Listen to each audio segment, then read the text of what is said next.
Salut tout le monde, c'est Kirbendo et bienvenue dans ce nouvel épisode de Retro Time. On est ici on est cette fois pour Diddy Kong Racing, d'après une suggestion de Diddy Junior, un de mes abonnés. D'ailleurs, quelle idée d'avoir un pseudo pareil, j'ai du mal à prononcer, c'est une contraction de Bowser Junior et de Diddy, bref. Donc, c'est un jeu sorti sur Nintendo 64, développé par Rareware, et sorti le 21 novembre 97 au Japon et en Europe, et apparemment aux États-Unis le 24 novembre de la même année. Alors en fait, Rare, c'était un peu des grands développeurs chez Nintendo à cette époque, surtout l'époque de la Nintendo 64 et début GameCube. Ils ont développé énormément de jeux, comme les Banjo-Kazooie, Conker, GoldenEye, Star Fox Adventure, Diddy Kong Racing, Killer Instinct, Battletoads, beaucoup d'autres jeux. Je vais pas tous les citer, mais énormément de jeux à l'époque. Aujourd'hui, ils appartiennent plus à Nintendo, ils ont été revendus à Microsoft malheureusement, mais bref. Donc Diddy Kong Racing, c'est un jeu un peu comme un Mario Kart, qui en gros je trouve beaucoup mieux que Mario Kart 64, parce que Mario Kart 64 c'est pour moi l'un des pires épisodes de la série. Il est pas très beau, il est pas très intéressant, le level design est quand même assez foireux, hein, quand on voit les courses rétro dans les nouveaux Mario Kart. Quand c'est des pistes de la Nintendo 64, souvent c'est vraiment pas intéressant. Et par rapport à même par rapport à celles qui sont faites sur Super NES ou autres. Bref, donc ce jeu est vraiment bien. C'est un jeu, comme vous pouvez le voir là, de karting. On se balance des objets, on fait la course, mais il y a un mode story qui est assez bien établi. Et en fait, donc il y a un scénario au jeu. Le scénario du jeu est assez tordu. Faut savoir que Rareware, il faisait beaucoup de jeux pour enfants quand même, qui apparemment ressemblaient à des jeux pour enfants, mais qui en fait l'étaient pas. Il l'était parce que c'était souvent un petit ours et un oiseau qui vont en aventure, des trucs comme ça. Mais en fait, dans le fond, il y avait toujours des trucs pervers, sadiques, gore. Ils aimaient bien cacher ça en fait dans leur jeu. Et donc c'est pour ça que l'histoire de Diddy Kong Racing paraît quand même un peu bizarre. En fait, dans Diddy Kong Racing, je vais quand même commencer à jouer. Dans Diddy Kong Racing, là c'est les différents personnages. Donc comme dans Mario Kart, il y a des lourds et des légers. L'intérêt de ce jeu, moi ce que j'aime bien dans ce jeu, c'est qu'on a Diddy Kong, mais on a aussi beaucoup d'autres persos, dont Banjo, de Banjo-Kazooie. Il est sans Kazooie, il est marqué dans le manuel du jeu que Kazooie ne l'a pas accompagné dans cette aventure. Bon. C'est sa première apparition, il est apparu dans ce jeu avant que le jeu Banjo-Kazooie sorte. Et il y a aussi Conker. Conker aussi, lui, est apparu dans ce jeu avant que son propre jeu Conker ne sorte. Il sortira d'ailleurs 2 ou 3 ans plus tard, alors que Banjo-Kazooie sortira l'année suivante, je crois. Quoique non, j'ai dit qu'en 97, oui, il est sorti en 98 Banjo-Kazooie, mais Conker peut-être 99-2000. Bref, il y a même Tip Top là, la petite tortue. Elle a jamais eu de jeu à elle, mais elle apparaît de temps en temps dans Banjo-Kazooie, entre autres. D'ailleurs que dans Banjo-Kazooie, je crois. Elle apparaît dans le 1 et dans le 2. Bref. Et les autres, par contre, ils apparaissent jamais. Et d'ailleurs, c'est lui, là, Timber, le personnage principal du jeu. Je vais vous raconter l'histoire juste après. Moi, je joue avec Conker. Je suis un très très grand fan de Banjo, mais je joue avec Conker parce que je déteste les personnages lourds. Et Banjo est un personnage lourd. Moi, je préfère toujours la maniabilité à la vitesse. Voilà. Donc là, vous allez le voir, le jeu en 60 fps en plus, en 60 Hz. Alors, il y a plusieurs parties. C'est comme je vous ai dit, on peut... Il y a un mode aventure où on récupère des ballons qui sont un peu comme les étoiles dans les Super Mario... dans Super Mario 64 en fait. Parce qu'il n'y a aucun équivalent dans un Mario Kart. Alors, et on a 3 véhicules différents. D'ailleurs, c'est ce qu'il y a... Je suis quasiment certain que Mario Kart 7... et Sonic All-Star Racing sont largement inspirés de ce jeu parce que là je suis en voiture, mais je peux prendre l'Overcraft au bas, donc voilà, l'Overcraft qui me permet tout simplement, qui est plus difficile à contrôler mais qui permet d'aller sur l'eau. Par contre le jeu est pas fluide du tout, je sais pas si vous pouvez vous en rendre compte sur YouTube, mais il y a des chutes de FPS horribles. Voilà. Et un dernier véhicule, vous vous en doutez, c'est un véhicule volant, c'est l'avion. Donc, Ikoki, ok. Donc voilà. Et donc c'est pour ça que je dis que Mario Kart 7 est surtout Sur Mario Kart 7 encore il y a un truc de sous-marin, là il n'y a pas de sous-marin. Mais donc Mario Kart 7 est surtout Sonic All-Star Racing là. Enfin ouais, est vraiment a vraiment dû s'inspirer de ce jeu. Alors, par contre je sais plus vraiment où j'en suis, comment on voit les... on peut pas avoir de stats. Apparemment non, ça fait longtemps que j'ai pas joué. Alors, que dire, donc le scénario du jeu c'est Whispig. Alors Whispig c'est un gros cochon sorcier qui vivait sur sa planète.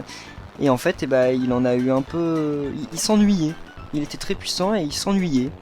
Et donc voilà, comme il s'ennuyait, bien sûr tout le monde fait pareil quand il s'ennuie, il a décidé de conquérir sa planète. Il a conquéri sa planète, quand il l'a conquis, il s'est dit tiens moi je vais la transformer en parc d'attractions. Voilà, pourquoi pas, et donc il a transformé sa planète en parc d'attractions. Et donc quand sa planète est devenue un énorme parc d'attractions, et il s'est lassé, parce qu'il n'y avait plus rien à faire sur sa planète, donc il a décidé d'aller conquérir d'autres planètes et de les transformer en ce qu'il voulait.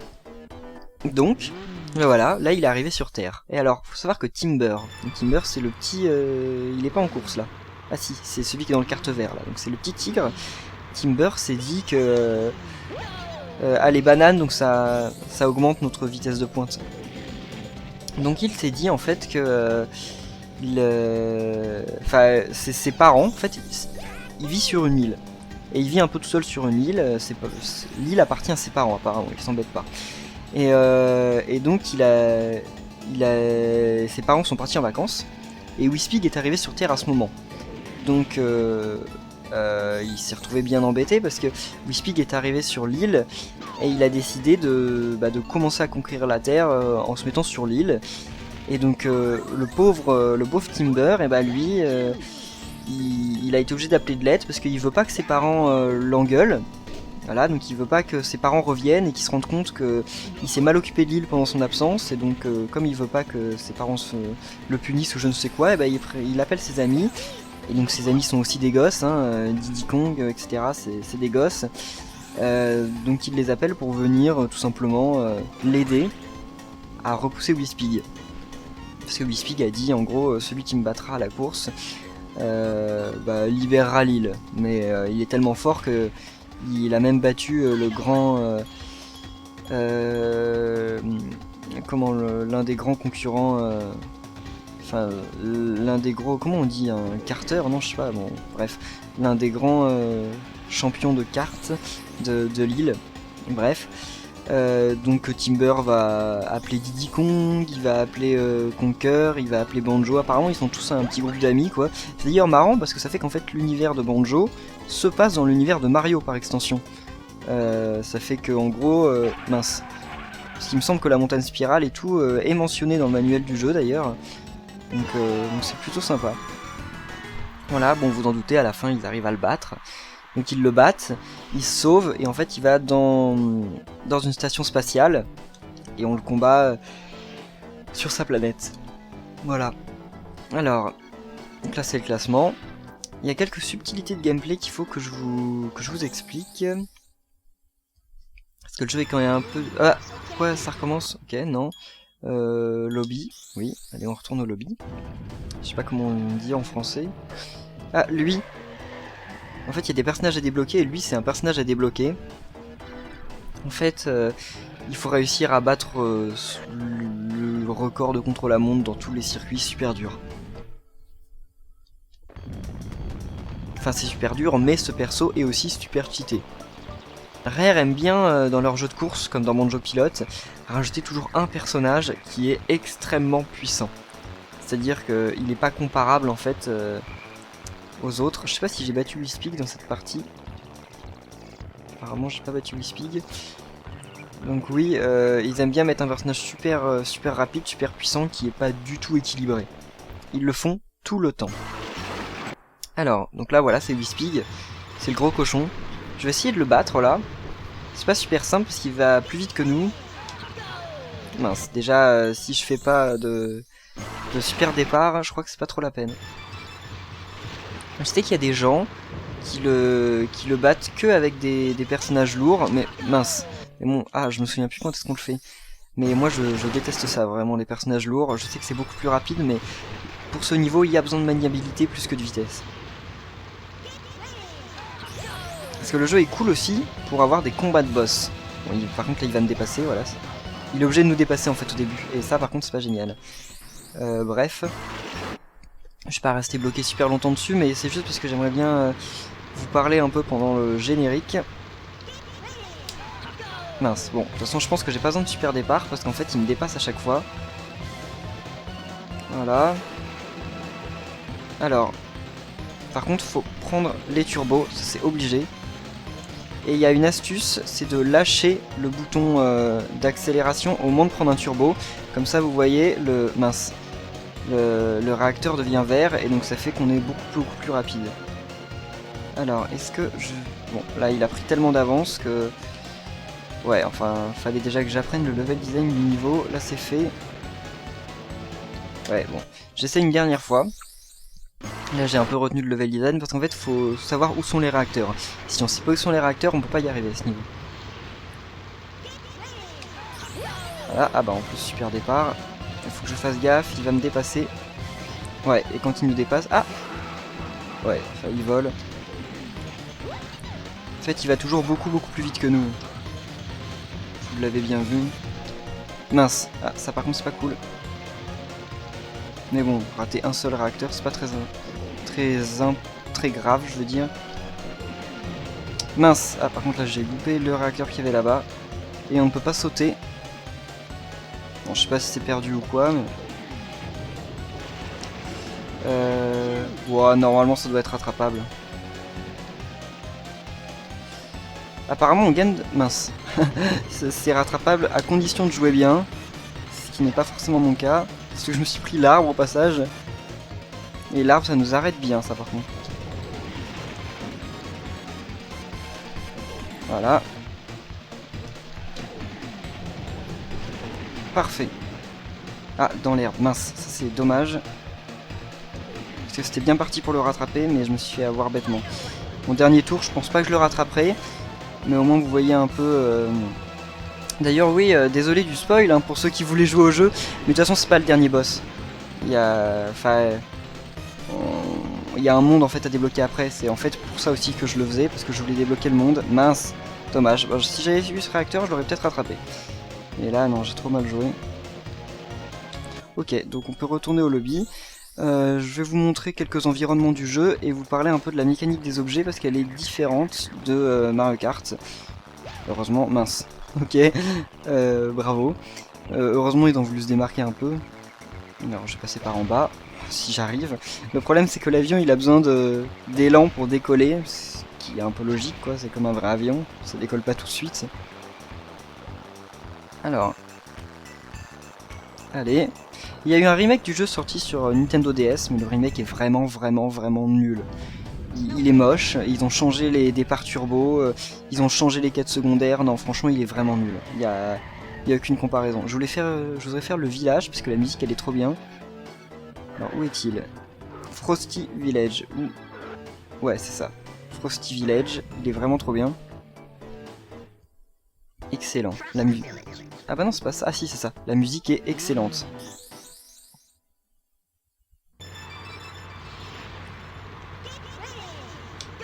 Mince. Ouais. Alors, je l'avais en tête pendant...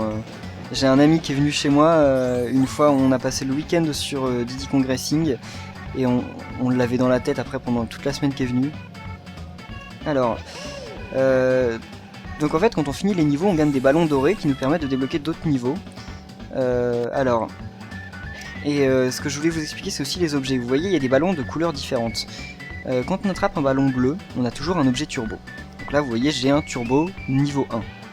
Là si j'attrape un deuxième ballon bleu, c'est ce que j'essaye d'avoir en fait, il y en a nulle part, je vais avoir un turbo niveau 2 et un troisième je deviendrai niveau 3. Voilà. Donc en gros c'est très simple et ça fait que le jeu est beaucoup plus stratégique. Voilà, là je suis niveau 2, voilà. Et donc ça fait que le jeu est beaucoup plus stratégique qu'un Mario Kart, parce que les ballons rouges sont toujours au même endroit, les ballons bleus sont toujours au même endroit, les ballons verts sont toujours au même endroit. Donc les bleus, c'est pour avoir un turbo. Les rouges, c'est pour avoir des missiles. Quand on a un missile niveau 2, ça nous donne un missile téléguidé, et quand on a un missile niveau 3, ça nous donne 10 missiles, ce qui est bien pour tirer en rafale. Voilà, donc là voilà, il va directement vers celui qui est devant, et il le shoot. Les verts, c'est un peu comme les bananes en fait. Mince, je l'ai loupé, enfin je l'ai perdu. Ouais, les verts, c'est un peu comme les bananes dans les Mario Kart, c'est-à-dire que ça arrête, en fait ça met une flaque d'huile et ça arrête l'adversaire. Donc plus on a de niveau, plus on l'arrête pendant longtemps. Voilà. Et il y a aussi un dernier type de ballon qu'il faut que je vous montre, qui sont les ballons, je sais pas, jaune-violet, je saurais pas comment dire, qui donnent un objet mais complètement inutile. On le prend jamais parce que il nous fait perdre plus qu'autre chose. Alors, il faudrait que j'arrive à l'avoir. Voilà, en fait c'est un aimant. Voilà, là je suis attiré vers celui qui est devant moi. Mais ça s'arrête, on sait pas quand. Ça nous attire n'importe comment, des fois ça nous fait tomber dans le vide. Et aussi il y en a un... Ah non, en fait ça nous rend invincible. Oui, ça nous rendait invincible en fait, je confonds avec l'autre objet parce que j'ai aperçu l'autre ballon. En fait là ça nous rend juste invincible pendant le temps qu'on l'a. Et il y a un autre objet, c'est le ballon multicolore qui lui par exemple nous donne un aimant qui est vraiment nul, comme je vous ai dit. Alors c'est pas génial quatrième. Alors lobby, voilà. Qu'est-ce que je voulais... Donc j'ai 47 ballons. Mince. Non. Voilà. Alors, bon, je vais retourner quand même dans ma partie, en fait, dans ma vraie partie, pour vous montrer les niveaux, le niveau que je voulais vous montrer, qui a une musique excellente, qui est la musique en fait du générique. Ils ont utilisé la musique du générique pour un niveau. Donc, ok. Mais ouais, c'est vraiment génial. Ah, oui, aussi, juste un truc, au passage. Ça, c'est Diddy Kong. Il y ressemble pas forcément, surtout que c'est pas le même modèle utilisé pour Donkey Kong 64, parce que Donkey Kong 64 est sorti pas mal de temps après. Mais c'est marrant, à chaque fois ça m'amuse. Pourquoi je peux pas le lancer? Ah, je ne peux pas le lancer parce que je suis déjà en mode miroir. Bah je pourrais pas vous le montrer en fait apparemment. Ah, c'est dommage ça. Parce que j'ai dû écraser ma partie pour passer à l'autre partie. Là, lui c'est Tage, on peut jouer avec lui sur la version DS, mais comme je vous dis, la version DS est vraiment nulle. Là non, on peut pas le débloquer. Il y a que deux personnages à débloquer. Il y a TT, donc le mec du Time Trial, et Drumstick. Drumstick, c'est d'ailleurs Drumstick, c'est quoi ce nom? Et bah c'est un poulet qui avait... Oui, parce que les persos sont quand même assez moches dans le jeu. Ah, si je peux peut-être y aller en fait. Voilà. Donc Drumstick c'est un poulet en fait qui était le plus fort, qui était le champion de cartes de l'île. Il a essayé d'aller vaincre Whispig tout seul et puis depuis plus personne n'a eu de nouvelles de lui. En gros c'est ce qui est marqué dans le livret. C'est qu'il s'est fait battre par Whispig et transformé en grenouille. Et donc en fait on peut le débloquer quand on le retrouve. Alors par contre je sais plus lequel c'est.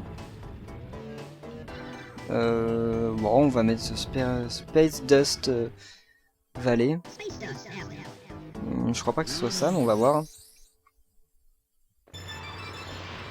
Allez. C'est pas ça. Et d'ailleurs, cette musique est vraiment pas très bien. Alors. Star City, peut-être. On va tous les faire. Hein. Je cherche à vous montrer. Et après, je vais vous montrer... Ah, je crois que c'est ça. Et après, je vais vous montrer un mode annexe qui est vachement cool. Malheureusement, ils sont pas... Non, c'est pas ça. Je crois pas. Non, c'est pas ça. Mince, ah, j'ai fait reset. Ouais, et donc par contre, ils sont pas appliqués pour le multi. C'est-à-dire que le jeu est vraiment cool, mais en solo. Quand on essaye de faire des trucs en multi, souvent c'est beaucoup moins intéressant. Spaceport Alpha. Et aussi sur DS, ils ont fait l'erreur de remixer les musiques. Certaines d'entre elles. Et même d'en recomposer de nouvelles. Qui sont pour le coup devenues vraiment nulles.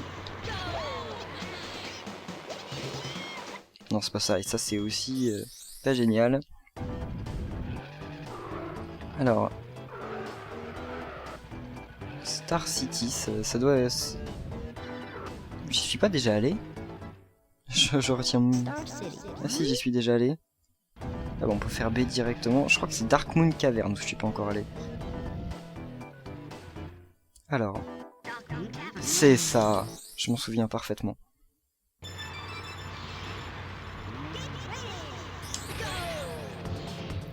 Et voilà. Et là la musique, elle est juste excellente, c'est la musique du générique et parfait. Faut par contre se prendre les lasers, hein, ils nous font des dégâts. Et le circuit est génial, mais il y a des chutes de framerate, c'est dommage. En gros, c'est le gros problème de la Nintendo 64. La Nintendo 64, il y avait beau avoir de bons jeux, il y a des chutes de framerate horribles. Des fois, on chute à 30 FPS, c'est quand même incroyable. Aujourd'hui, je sais que ça se fait pour pas mal de beaucoup de jeux, les gros jeux, des fois ça se fait, et je déteste ça. Il y a beaucoup de gens qui préfèrent avoir un jeu beau et pas fluide, qu'avoir un jeu moins joli mais fluide. Et moi, je suis pas d'accord. Surtout pour les jeux de course ou les jeux de plateforme qui sont censés être des jeux super précis. Pour moi, c'est impensable. Alors, il y a des espèces de champignons. Alors, il faut que j'essaye de m'appliquer parce que bon, j'ai un peu honte là quand même. Je vous fais une vidéo et ok, je vous fais une vidéo et je suis 8ème. Ok. Bon, bref, je vous ai montré ce que je voulais, comme ça me permet de m'échapper un peu comme un lâche. Alors, comment on retourne par contre au... Ok, exit. Donc là, vous l'aurez certainement compris, hein, c'est un peu la map comme le château de Peach dans... Mince, comme un peu le château de Peach dans Super Mario 64. Alors, où est-ce que je vais... Normalement, il y a 3 mondes, mais où est l'autre monde? Ah, je crois que je sais. Ouais, c'est bon. C'est bon. Allez. Parce que là, je vais vous montrer un peu le mode mini-jeu, battle. Parce que dans chaque monde, il y a une espèce de défi multi. En fait, l'idée était bonne, mais il y a que 3 arènes, il y a tellement moyen aussi de camper à des endroits et de balancer plein d'objets sur l'autre, c'est pas très intéressant. C'est intéressant un peu quand on joue soi-même contre l'ordinateur, bon ça défoule, mais quand on joue contre des amis c'est pas cool parce que il y a trop de failles cheloues.